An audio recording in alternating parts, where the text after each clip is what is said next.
पिता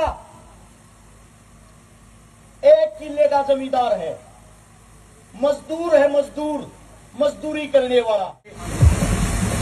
सम्मानित बुजुर्ग, नौजवान साथी और इस गांव की सरदारी, मंच पर बैठे समस्त बुद्धिजीव, अगर मैं किसी एक का भी नाम लूंगा या किसी एक का नाम मेरे मुंह से रह गया तो शायद उनका अपमान होगा, इसलिए आप सभी के चरणों में हरियाणा से आए अरस शिकारा की हाथ जोड़कर राम राम सा। आप लोगों ने जो प्यार प्रेम दिया है उसके बदले में आज मैं भी कुछ बताना चाहता हूं, क्योंकि आप अरस शिकारा को सिर्फ फोन में देखते हो, असलियत में नहीं पता। मैं ये चाहता हूं कोई भी ताली ना बजाए, कोई भी किसी चीज में ध्यान ना दे, सिर्फ 1 मिनट गौर करके मेरी बात को जरूर सुने। सबसे पहली बात तो बार बार आप एक शब्द बोलते हो, हरियाणा से आए, अरस शिकारा हरियाणा से आए। आप ही के पास में ददरेवा गांव होगा चूरू में। आप सभी को बता दूं, हमारे पूर्वज, हमारा गांव इसी राजस्थान की पावन धरा के ददरेवा गांव से गया, और वो जिम्मेदारी आप लोगों ने लगाई थी। जिस वक्त दिल्ली को अलाउद्दीन खिलजी लूट रहा था, उस वक्त वो जिम्मेदारी लगाने के लिए आप लोगों ने वहां दिल्ली के बॉर्डर पे भेजा था। आप सभी को बता देता हूं, हरियाणा से पहले हम भी इसी राजस्थान की मिट्टी से पैदा होके गए हैं। अब बात आती है बड़े भाई साहब, क्या गुरुजी, हमारे गुरुजी ने बताया कि हरभजन सिंह को बुलाने वाले थे। बात हुई किसी सेलिब्रिटी को बुलाओ, गुरुजी ने फिर मेरा नाम लिया कि अरस शिकारा को बुलाया।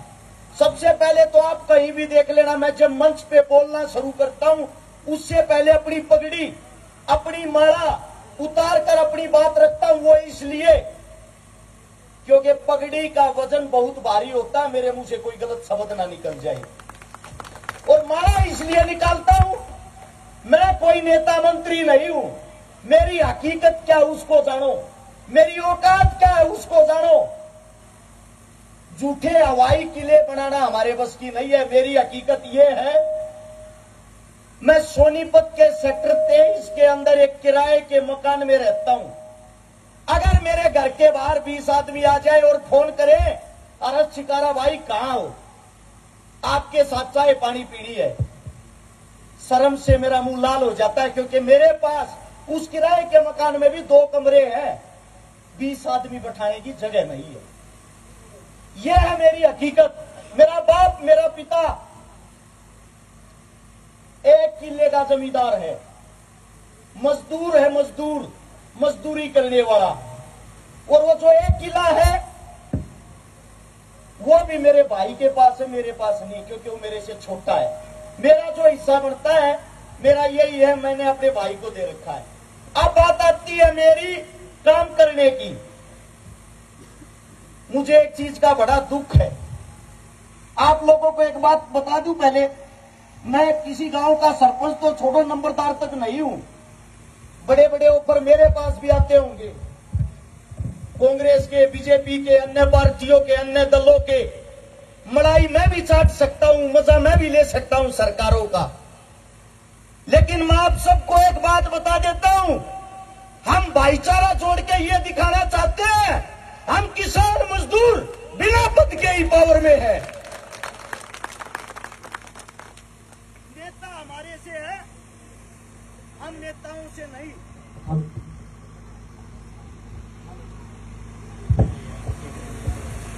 अब बात आती है भाईचारे की। आपके राजस्थान के अंदर चुनाव आ गया, मुझे बताते हुए कोई घबराहट नहीं होती।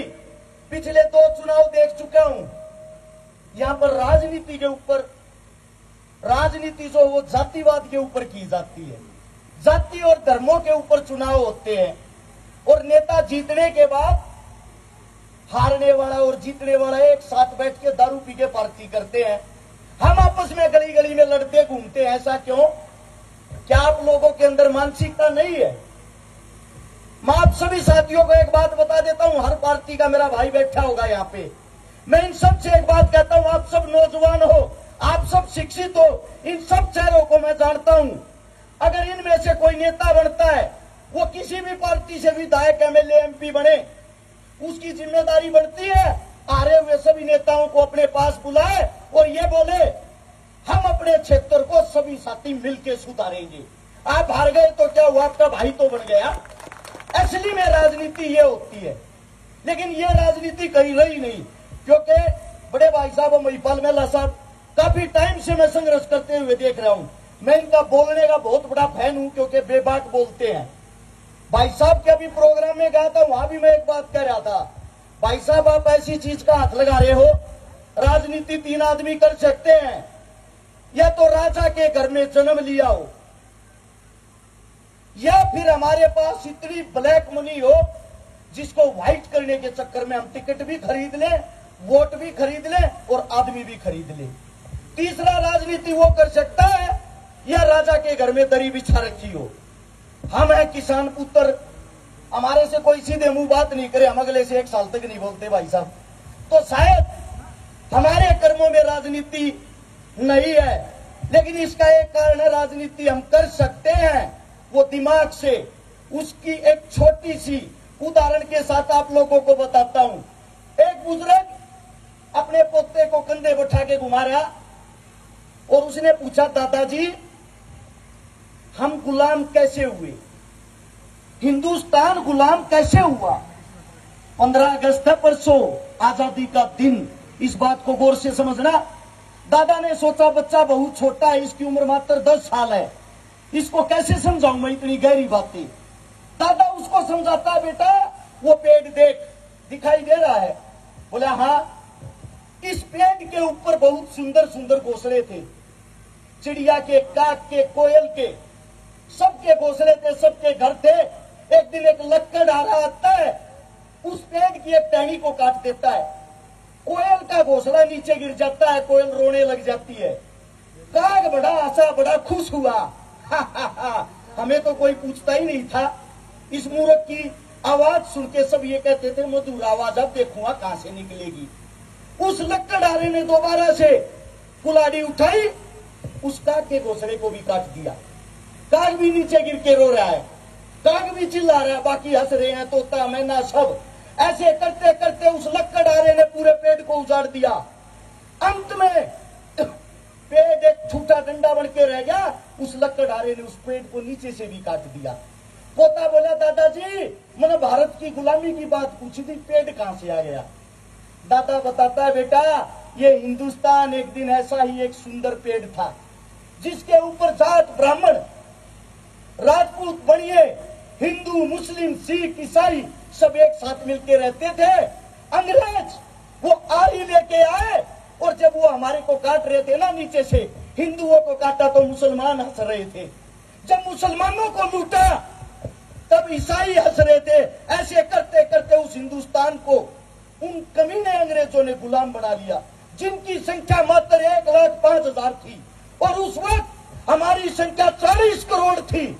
तब भी हम उन आदमियों के गुलाम रहे। वही गुलामी की जंजीरें आप लोगों के पैरों में अभी भी डली हुई है। जब कोई चुनाव लड़ता है, उस चुनाव के टाइम आप पार्टी का ठप्पा देखते हो, या किस पार्टी से चुनाव लग रहा, अगले का बैकग्राउंड नहीं देखते। अगला जमींदार के परिवार से है, तुम्हारे बीच खड़ा होने वाला है, तुम्हारे लिए हक की लड़ाई लड़ने वाला है या नहीं है। मेरा मानना यह है, आप सभी को बता देता हूं, राजनीति गलत चीज नहीं है, राजनीति गलत चीज नहीं है, अगर उसमें आप लोगों ने बदलाव करना सीख लिया तो। अगर बदलाव नहीं किया, आपके सामने 2 पार्टियां लाके खड़ी कर रखी है, एक बार कांग्रेस, एक बार बीजेपी, एक बार बीजेपी, एक बार कांग्रेस। मैं आप लोगों से पूछना चाहता हूं, किसान की, कमेरे की, मजदूर की, दलित की क्या कोई पार्टी है? क्या आप लोगों की कोई सुनने वाला है? जब आप कोठी पर किसी नेता मंत्री से मिलने जाते हो, आपकी चेकिंग करके आपको अंदर नहीं घुसने दिया जाता। मुझे ये बताओ, नेता चुनते हो या बटेऊ? ऐसी तैसी कर रखी उनकी। अरे कम से कम अपने भाई, अपने काका ताऊ, अपने बीच के उस इंसान को तो चुनो जब आप लोगों को काम पड़े जाके उसकी गर्दन पकड़ सको या उसका हाथ पकड़ के ये बोलो भाई मेरा ये काम और अभी कर। इसलिए आप सबसे एक विनती है, गुजारिश है, ये जो जाति का कीड़ा है इसको अपने अंदर से मार लो। जब आपको आपके गांव के अंदर जरूरत पड़ेगी आपके काम आपका पड़ोसी आएगा, ये जाति वाला कीड़ा नहीं आएगा। आप सभी साथियों से एक बात और बताता हूं, जाति भगवान ने दो बनाई थी, एक मर्द एक औरत, और आप लोगों ने यहां आके अपने मतलब अपने स्वार्थ के लिए जात बनिए वाल्मीकि बन के घूम रहे हो। ये जातियां इसलिए बनाई थी ताकि आप लोगों की जो गुलामी की जंजीरें हैं उनको बांध कर ये नेता लोग अपनी कुर्सी की तरफ खींचते रहे। क्या करेंगे, एक जाट पर अत्याचार करेंगे, अगले दिन पोस्टर छपवा देंगे जाटों की बेइज्जती की फलानी सरकार ने। एक वाल्मीकि पर अत्याचार करेंगे, अगले दिन खबर दे देंगे वाल्मीकियों पर अत्याचार किया सरकार ने। ये हर लड़ाई को एक व्यक्ति विशेष से जाति पर लाकर छोड़ देते हैं।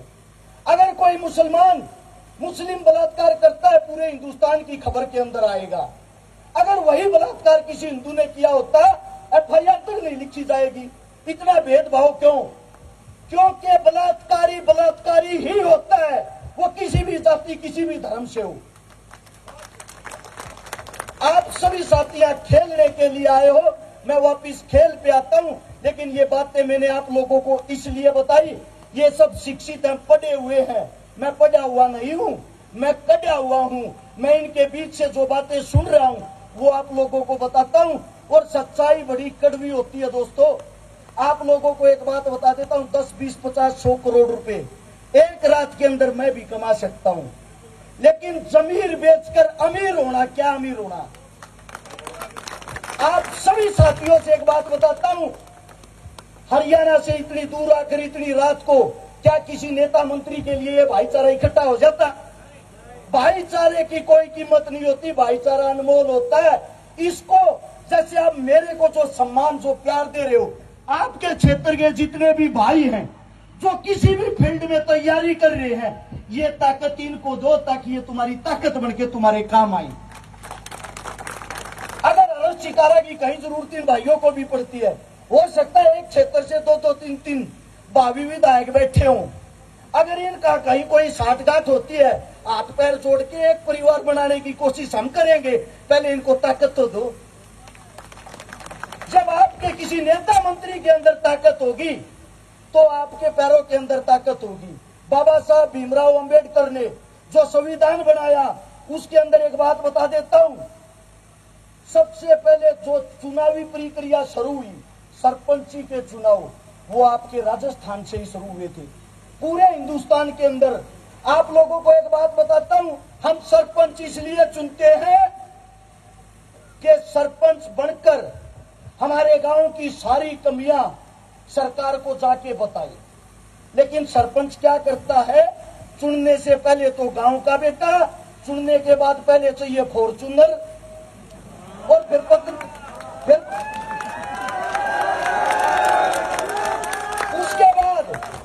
उसके बाद उसको अपनी बीवी जी के लिए चाहिए करोड़ों रुपए की कोठी, काम कराए ऐसी तैसी। मैं एक बिहार के नेता का इंटरव्यू सुन रहा, और उसको पत्रकार कह रहा, भाई साहब आपने पहला चुनाव लड़ा। मेला साहब ये बोल रहा, पहला चुनाव लड़ा तब आपने स्कॉर्पियो ली थी। बोला बिल्कुल ली थी। अगला चुनाव लड़ा आपने फॉर्चूनर ली थी। अब की बार आपका क्या विचार है तीसरे चुनाव में अगर आप बनते हो तो? वो बोला देखिए गांव के जितने भी रोड और सड़कें हैं काफी टूट गए हैं, इतने ज्यादा गड्ढे हो रखे हैं, हमारी फॉर्चूनर भी वहां नहीं चलती। पत्रकार खुश हुआ, पत्रकार ने खुश होकर कहा इसका मतलब अब की बार तो रोड बनाओगे, विकास करोगे।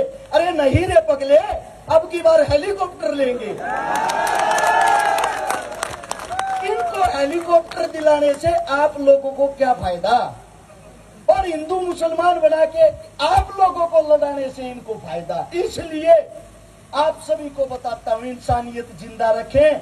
इंसान के काम इंसान आता है, अब बात आती है आपके खेल की। यही खेल मैं भी खेल चुका हूं। 2005-6 में हरियाणा की टीम में था और 2006 के लास्ट में ही राजस्थान की रणजी टीम में मेरा सिलेक्शन भी हुआ था। लेकिन उस वक्त 13 लाख रुपए रिश्वत के मांगे गए थे, जो मेरे पास 3,000 भी नहीं थे। 13 तो कहां से देता। आप सभी साथियों को यह बताता हूं मैं, ये खेल नहीं खेल रहे आप। इस खेल के कारण जो आपका यूथ है, जो नशे की तरफ भागता है, जो आपका यूथ है, जो बदमाशियां करता है, शरारतें करता है, आप उनको सुधार रहे हो। आप अपने गांव को सुधार रहे हो, आप अपने क्षेत्र को सुधार रहे हो। जब आप यहां आकर पसीना निकालते हो, जो आपके छोटे भाई हो, जो आपके बच्चे हैं, वो भी इन चीजों को देखकर आप लोगों को फॉलो करते हैं। इसलिए आप सबसे गुजारिश विनती है, ये खेल नहीं है, इसको खेल मत समझना। ये आप अपने क्षेत्र को सुधार रहे हो, आप बीमारियों से बच रहे हो, आप अपने यूथ को सुधार रहे हो। इसको सुचारू रूप से चालू रखना और जहां भी हमारी जरूरत पड़ेगी,